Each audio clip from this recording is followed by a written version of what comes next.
पक्षियों का झगड़ा और बुद्धिमान गौरैया। बहुत समय पहले की बात है। दो पर्वतों के बीच एक घना जंगल था। उस जंगल में पक्षियों का एक बड़ा समूह रहता था। तोते, कबूतर, कौवे, मैना, मोर और गौरैया।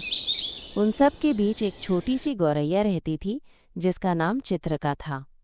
वो बूढ़ी जरूर थी, परंतु अत्यंत बुद्धिमान और शांत स्वभाव की थी। पहले सभी पक्षी प्रेम पूर्वक रहते थे। वे फल, पेड़ और गीत आपस में बांटते थे। लेकिन धीरे धीरे उनमें अहंकार और ईर्ष्या घर करने लगी। एक दिन मोरों का समूह बरगद के पेड़ के नीचे इकट्ठा हुआ और बोले, हम सबसे सुंदर हैं। हमारी पूंछ रंग बिरंगी है, हमारा नृत्य आकर्षक है। हमें इस जंगल का राजा बनना चाहिए। तोते बोले, सिर्फ सुंदरता से क्या होता है? हम मनुष्य की भाषा बोल सकते हैं। हम अधिक बुद्धिमान हैं, राजा हमें बनना चाहिए। कौवे बीच में बोले, तुम दोनों तो सिर्फ शोर मचाते हो। हम कौवे चतुर होते हैं, हर जगह जी सकते हैं। राजा बनने का अधिकार हमारा है। ये सुनकर कबूतर, मैना और बाकी पक्षी भी बहस में कूद पड़े। देखते ही देखते झगड़ा इतना बढ़ गया कि पूरा आकाश कर्कश आवाज़ों से भर गया। दोस्त पक्षी अब एक दूसरे के शत्रु जैसे हो गए। इस सब को चित्रका गौरैया चुपचाप देख रही थी। जब पक्षियों का झगड़ा बहुत बढ़ गया तो वो उड़कर उनके बीच आई और बोली, मित्रों, आपस में क्यों लड़ रहे हो? मोर ने गर्व से कहा, हम राज करने लायक हैं। तोते ने ताना मारा, और रानी बनने के लिए भी। चित्रका मुस्कराई और बोली, क्या मैं आप सबको एक कहानी सुना सकती हूँ? पक्षी झगड़ते झगड़ते थोड़े शांत हुए और बोले, सुनाओ। चित्रका ने कहना शुरू किया। एक समय की बात है, एक झील के पास हंसों का एक झुंड रहता था। उनके नेता एक बूढ़े लेकिन बुद्धिमान हंस थे, जिनका नाम हरि प्रभा था।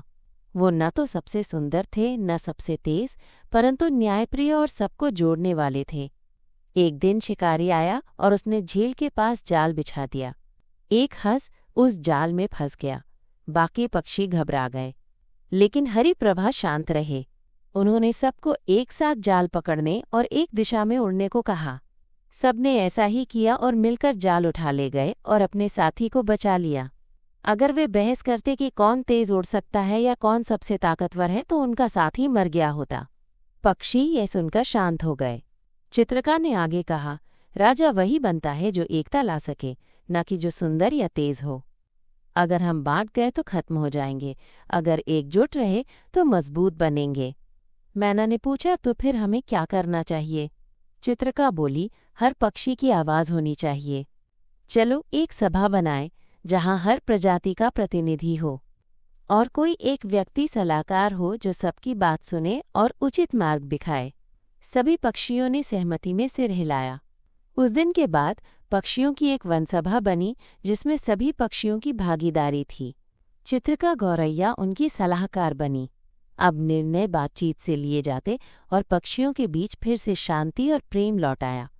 नीति सीख: राजा वो नहीं जो सुंदर या बलवान हो, बल्कि वो जो एकता और बुद्धि से सबको जोड़ सके। जब अहंकार बांटता है तब बुद्धि जोड़ती है। आशा है आपको ये कहानी पसंद आई होगी।